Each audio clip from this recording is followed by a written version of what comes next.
ನಾನೊಬ್ಬ ರಾಜಕಾರಣಿ, 24 ಗಂಟೆ ನಾನು ರಾಜಕಾರಣಿ.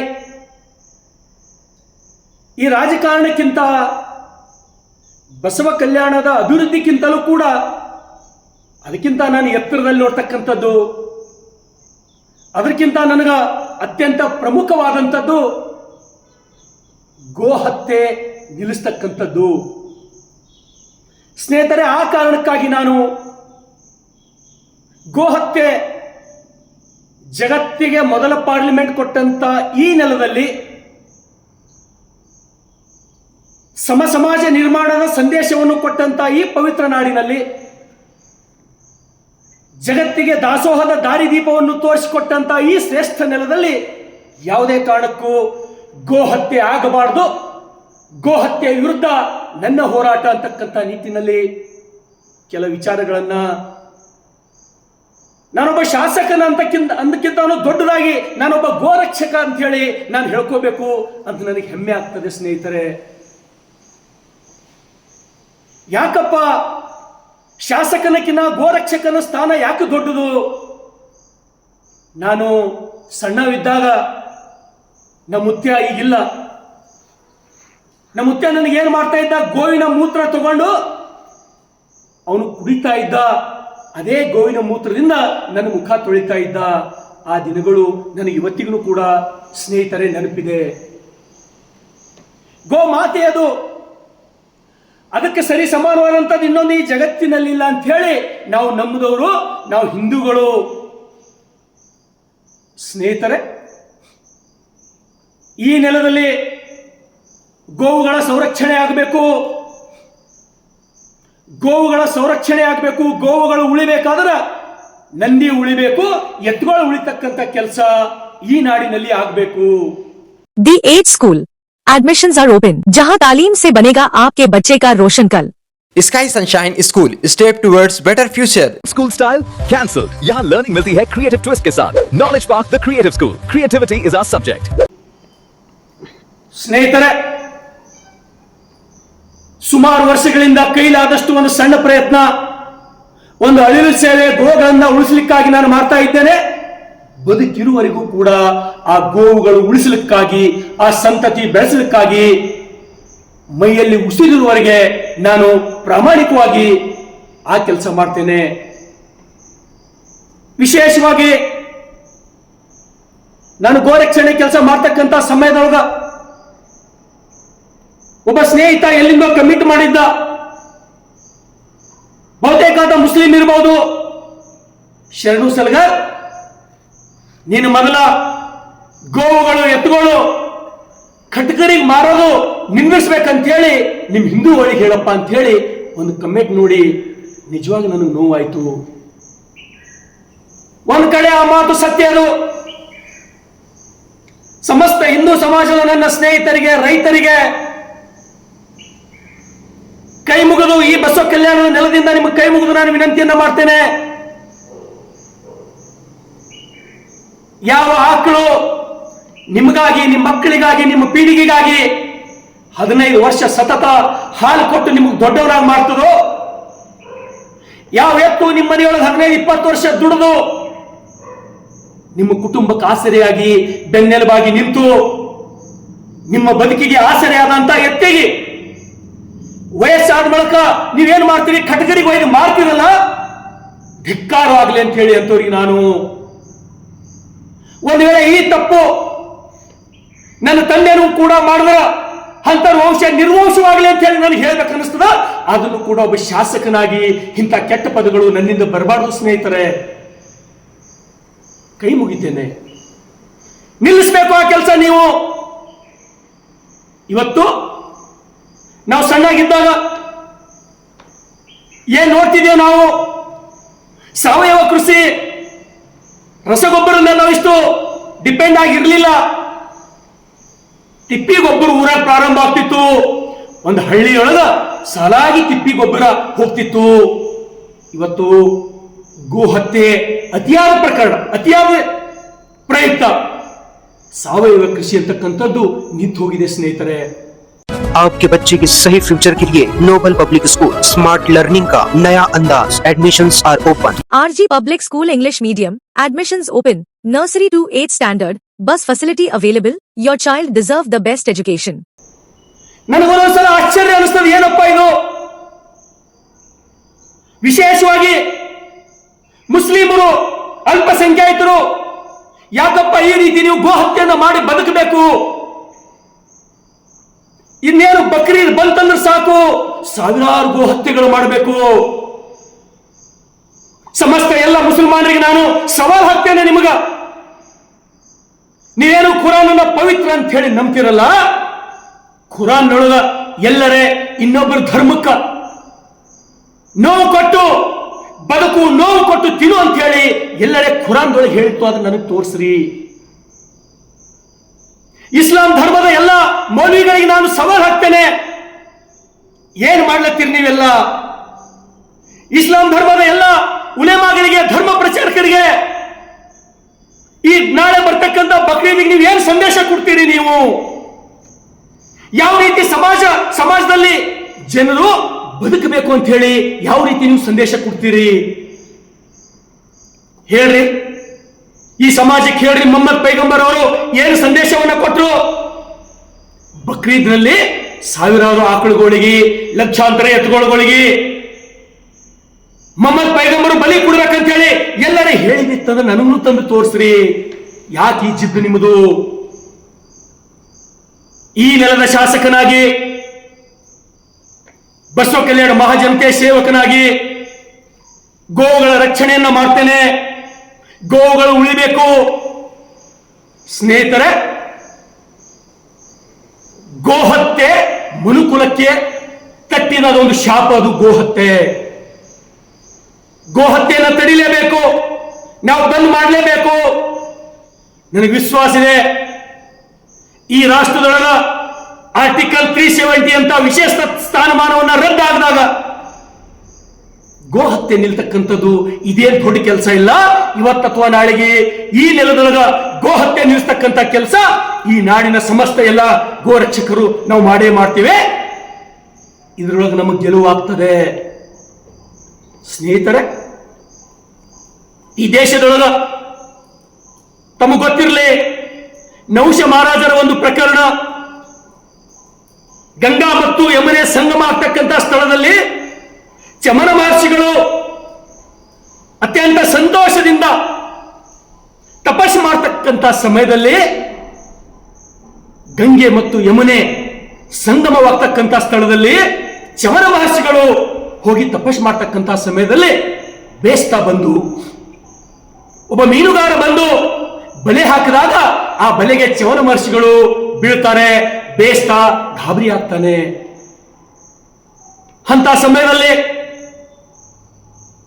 ಬೇಸ್ತಾ ಚವನ ಮಹರ್ಷಿಗಳು ಹೇಳ್ತಾರೆ, ನಾನು ಬಿಡ್ತೀನಿ ಗುರುಗಳೇ, ತಪ್ಪಾಯ್ತಂತೆ. ಬೇಸ್ತಾ ಹೇಳ್ತಾನೆ, ನನಗ್ ಬಿಡ್ಲಕ್ಕೆ ಅಧಿಕಾರ ನಿನಗಿಲ್ಲ, ಇಲ್ಲಿನ ಮಹಾರಾಜನೇ ಬರಬೇಕು.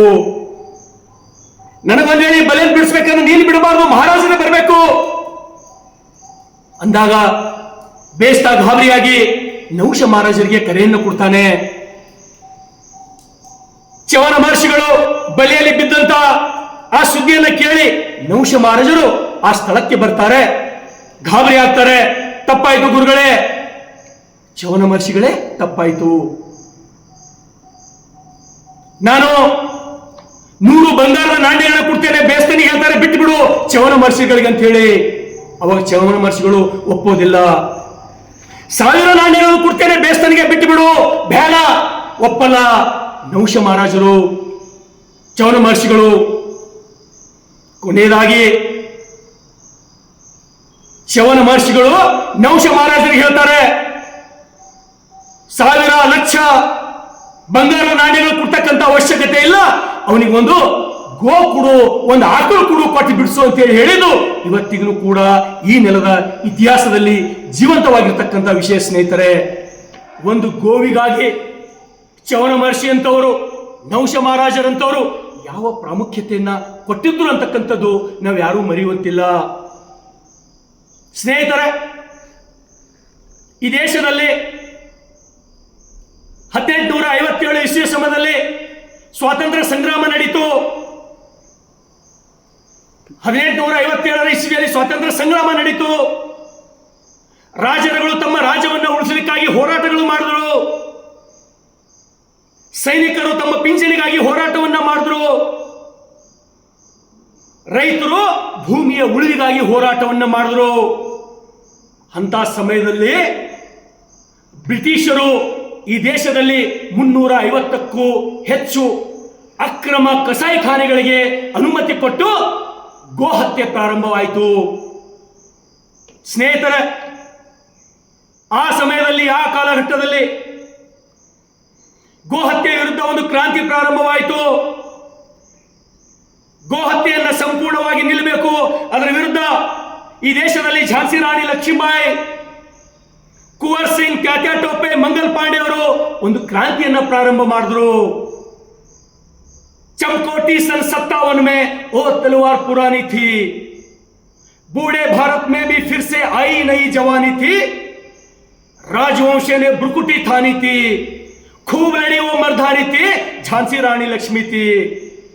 ಸ್ನೇಹಿತರೆ, ಒಂದೇ ಸವನು ಆ ಸಮಯದಲ್ಲಿ ಹೋರಾಟ ಪ್ರಾರಂಭ ಮಾಡಿದ್ರು.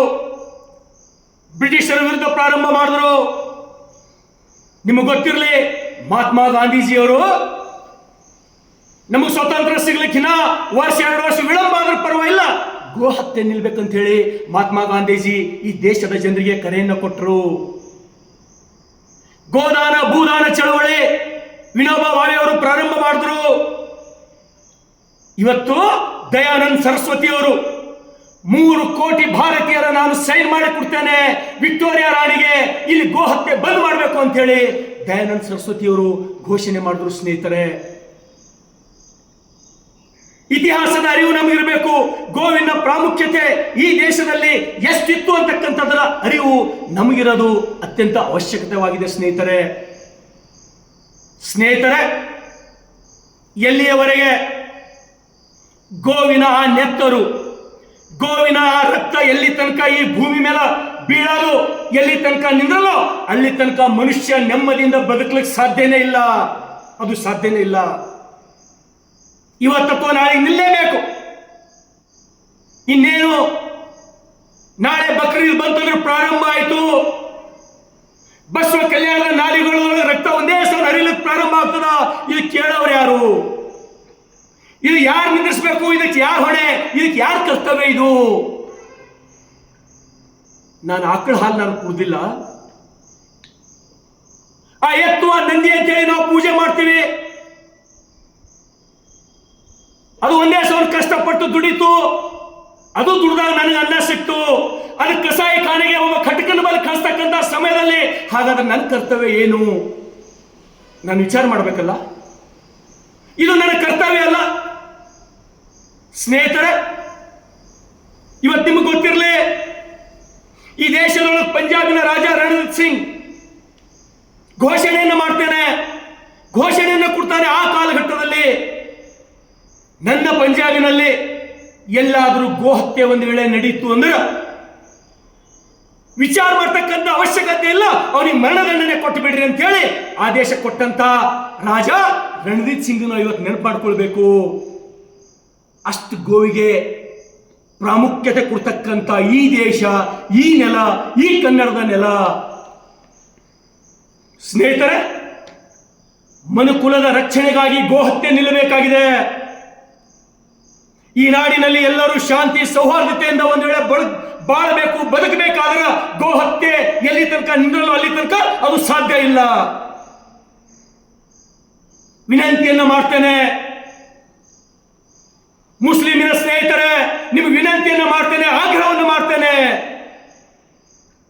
ಯಾವ ಆಕಳುಗಳಿಗೆ, ಯಾವ ಎತ್ತುಗಳಿಗೆ ನೀವು ಕಡಿತೀರಲ್ಲ, ಪ್ರಕೃತಿ ದತ್ತವಾಗಿ ನಿಮ್ಗೆ ಅದಕ್ಕೆ ತಿಂತಕ್ಕಂಥ ಹಕ್ಕು ಖುರಾನ್ದೊಳಗೂ ಕೊಟ್ಟಿಲ್ಲ, ಸಂವಿಧಾನದೊಳಗೂ ಕೊಟ್ಟಿಲ್ಲ, ನಿಮ್ಗೆ ಹಕ್ಕು ಕೊಟ್ಟಿಲ್ಲ.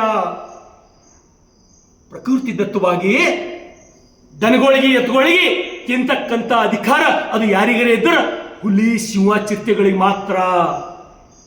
ನೀವೇನು ಹುಲಿಗಳನ್ನು ಅಲ್ಲ, ನೀವೇನು ಸಿಂಹಗಳನ್ನು ಅಲ್ಲ, ನೀವು ಮನುಷ್ಯರು, ನಮ್ಮ ಹಾಗೆ ಮನುಷ್ಯರಷ್ಟೇ. ಇವತ್ತು ಅನೇಕ ಲಕ್ಷಾಂತರ ಗೋಗಳು ಅನೇಕ ಲಕ್ಷಾಂತರ ನಂದಿಗಳು ಎತ್ತುಗಳು ಇವತ್ತ ಕಟ್ಟಗಿರಿಗೆ ಸೇರಿ ಗೋ ಹತ್ಯೆ ಆಗಿ ಇವತ್ತು ಸಾವಯವ ಕೃಷಿ ಅಂತಕ್ಕಂಥದ್ದು ನಿಮಗೆ ನೋಡ್ಲಿಕ್ಕೆ ಸಿಗ್ತಾ ಇಲ್ಲ.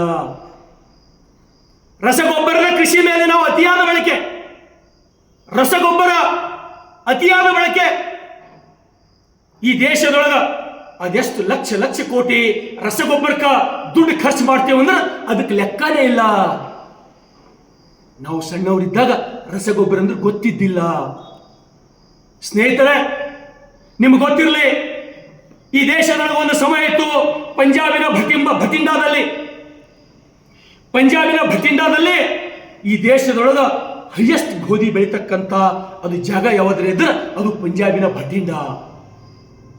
ಇವತ್ತು ಆ ಪಂಜಾಬಿನ ಭಟಿಂಡಾದಲ್ಲಿ, ಸಮಸ್ತ ಪಂಜಾಬಿನಲ್ಲಿ ಅತ್ಯಂತ ರಸಗೊಬ್ಬರ ಬಳಕೆಯಿಂದ ಇವತ್ತು ಭಟಿಂಡಾದೊಳಗ ನಿಮ್ಮ ಮನೆಗೊಬ್ಬರು ಕೂಡ ಮನೆಗೊಬ್ಬರು ಕ್ಯಾನ್ಸರ್ ಪೇಷಂಟ್ ಸಿಗ್ಲತ್ತಾರ.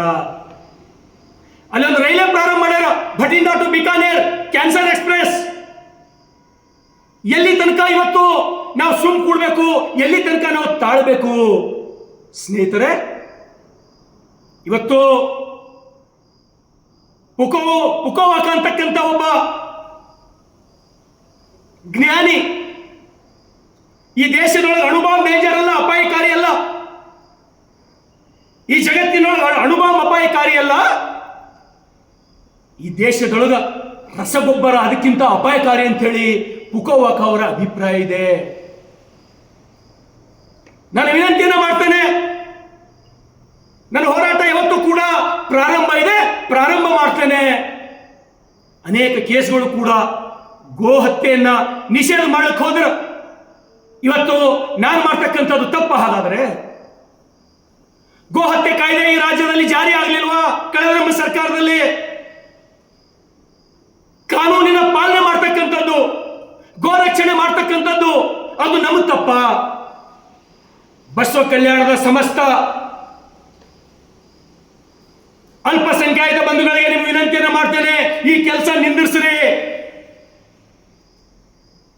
ನಾನು ಗೋ ರಕ್ಷಣೆಗಾಗಿ ಹಗಲ ರಾತ್ರಿ ಕೆಲಸ ಮಾಡ್ತೀನಿ, ಅದ್ರ ಸಲುವಾಗಿ ನನ್ನ ಪ್ರಾಣ ಹೋದರೂ ಚಿಂತಿಲ್ಲ, ಅದಕ್ಕಾಗಿ ನಾನು ಪ್ರಯತ್ನ ಮಾಡ್ತೇನೆ. ಇವತ್ತು ಆ ಗೋವಿಗಳಿಗೆ ಹೋಗಿ, ಎತ್ತುಗಳಿಗೆ ಹೋಗಿ ಹಿಡ್ಕೊಂಡು ಏನು ಒಯ್ತಕ್ಕಂಥ ಪ್ರಸಂಗ ನಿಜವಾಗ್ಲೂ ಕೂಡ ಕಳ್ಳ ಕಿತ್ತು ಬರ್ತಕ್ಕಂಥದ್ದು.